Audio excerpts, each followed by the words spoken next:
A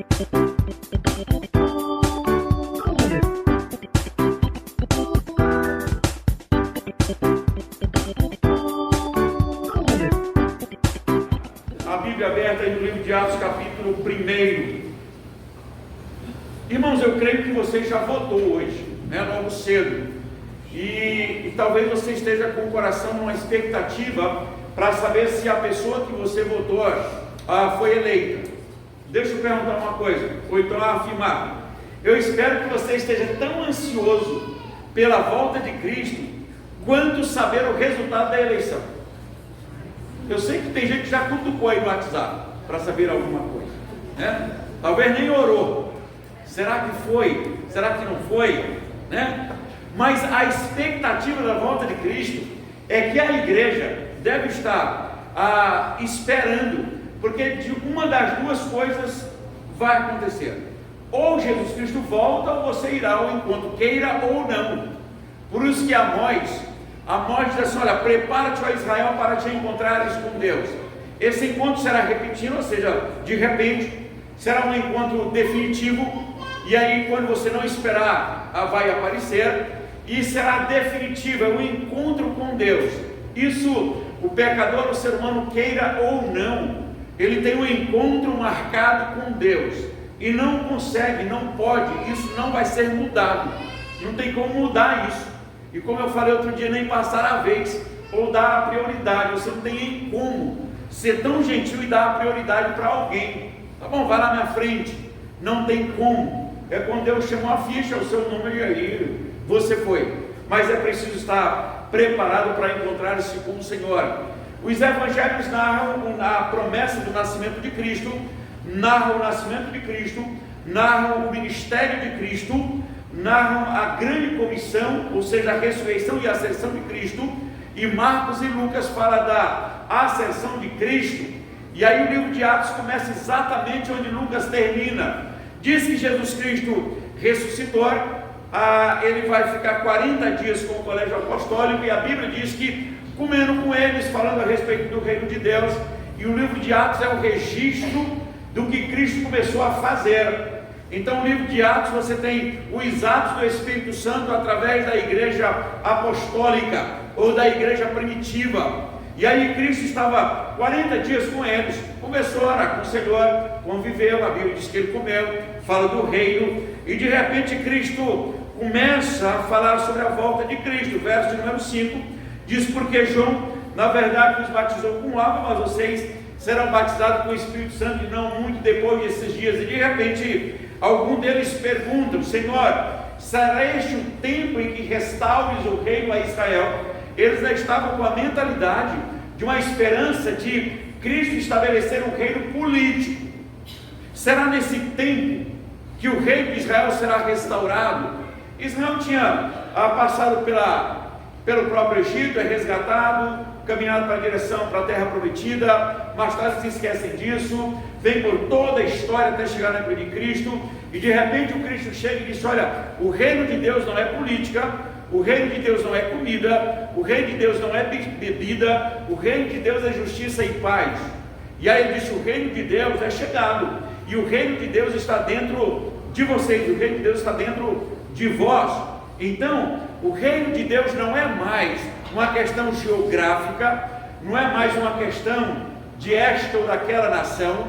O reino de Deus, de acordo com Efésios 2,19, é da família de Deus, as pessoas que habitam na terra e adoram o Deus triuno, Pai, Filho e Espírito Santo, em espírito e em verdade. Então eu quero falar rapidinho sobre um tema que está no verso de número 6, que ele vai dizer o seguinte: olha, não vos compete conhecer tempo ou época, não vos compete, no entanto não pode ser esquecido.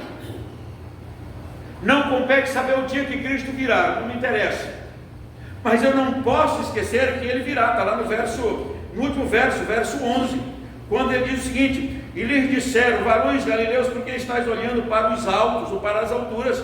Esse Jesus, que dentre vós foi assunto ao céu, virá do modo como vistes subir.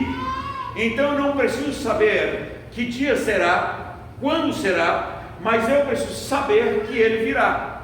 Em Mateus capítulo 24, chega em casa, você pode ler, você tem várias declarações de Cristo, dizendo que o que iria antecipar a volta de Cristo. E quando você lê Mateus 24, não falta mais nenhuma profecia a ser cumprida. Então significa que o Cristo, queira você ou não, está praticamente batendo as portas, porque tudo que ele disse, olha, guerras, rumores de guerras, fome, tremores, pai contra filhos, filhos contra pai, há tribulações, angústia, dor, tudo que está acontecendo, a descrença, a apostasia. Ele disse, tudo isso aqui será antes do fim, mas ainda não é o fim. Então quando você lê Mateus 24, você diz, bom, todas as profecias se cumpriram, mas um dia para Cristo é como 1000 anos, e 1000 anos é como um dia. O fato é que você olha para o tempo, você olha para a história e diz, bom, tudo já passou e o Cristo está chegando. Quando será? Não sei.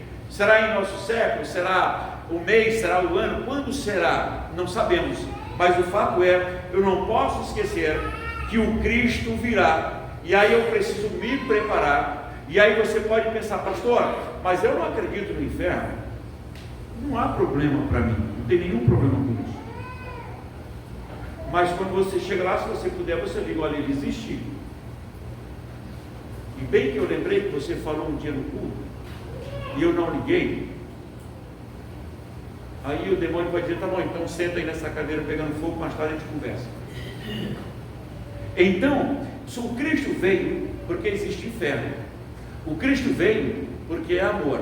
O Cristo veio, a Bíblia diz que Cristo veio resgatar pessoas do império das trevas e transportar para o reino do Filho do seu amor.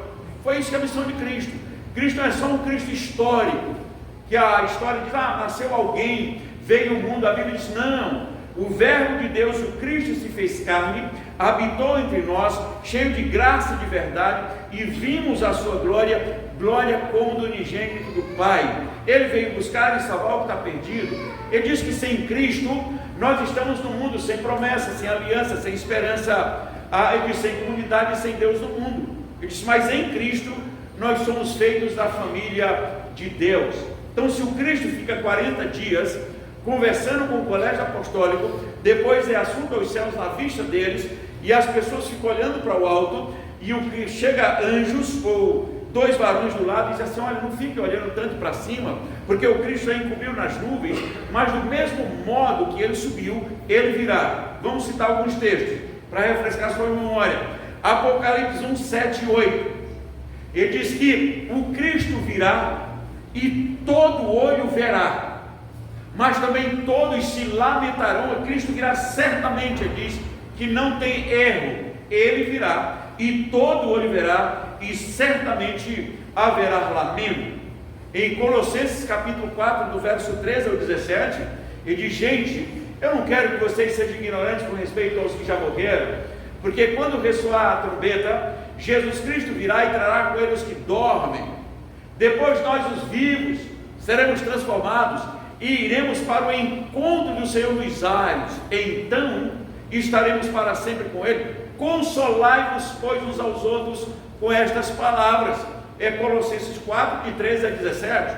Então, enquanto Cristo não vem, nós vamos nos aconselhando e nos consolando mutuamente, mas o Cristo virá.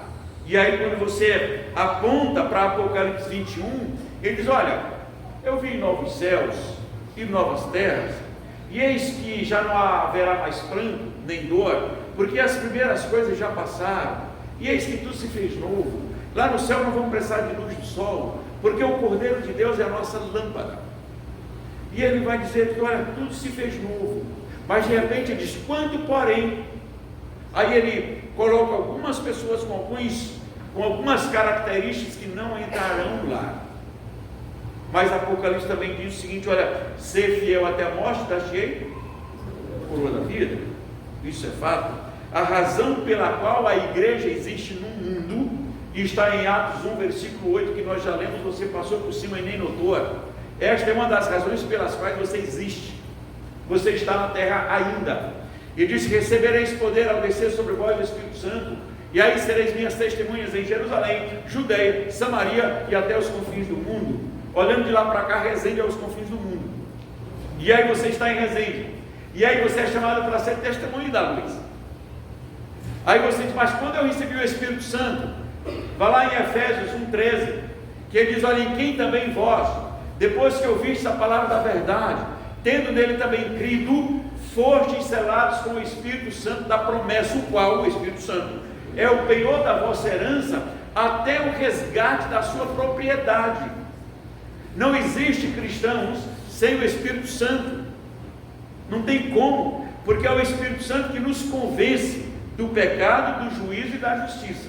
É o Espírito Santo que nos converte, que nos faz com que a gente creia que Jesus Cristo é o Salvador. Então não me compete saber o dia, mas eu preciso estar pronto. Eu não preciso saber quando vai ser, mas até lá eu preciso continuar evangelizando. Até lá eu tenho que manter a minha fé que Jesus Cristo virá. Isso é fato.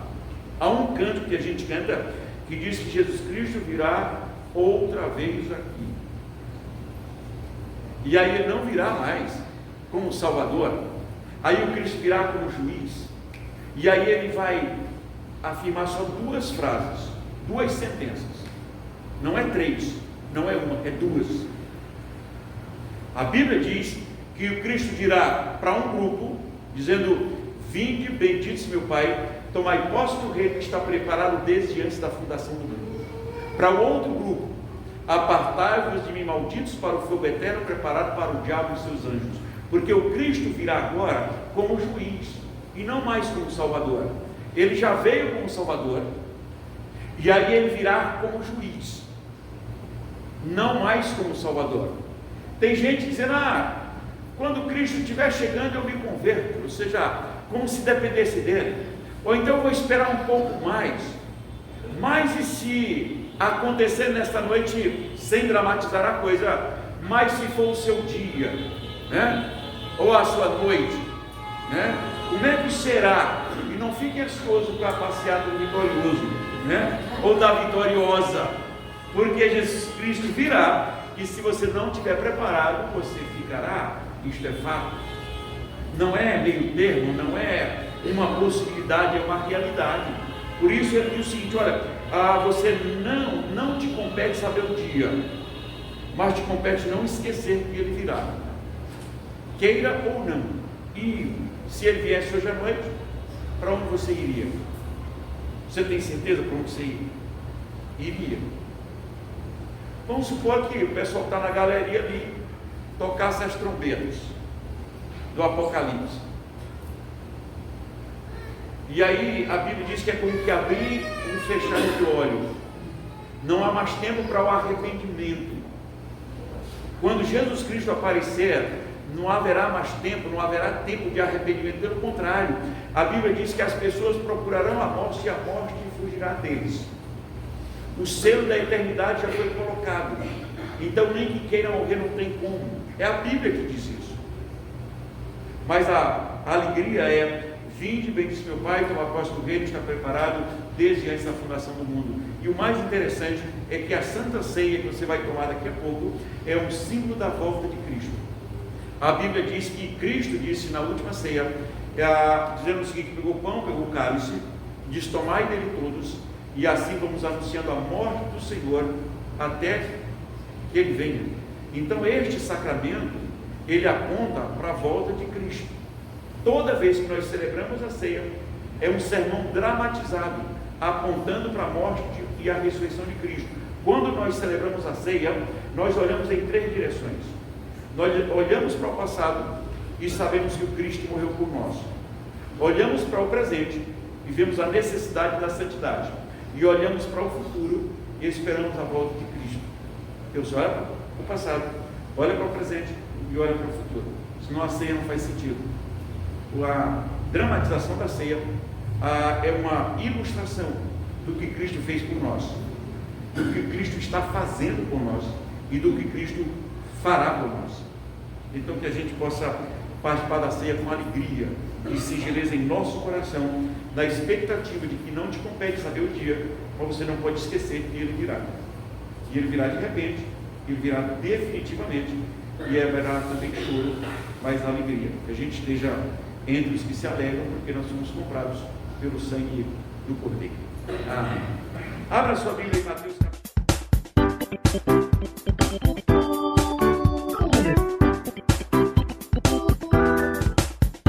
capítulo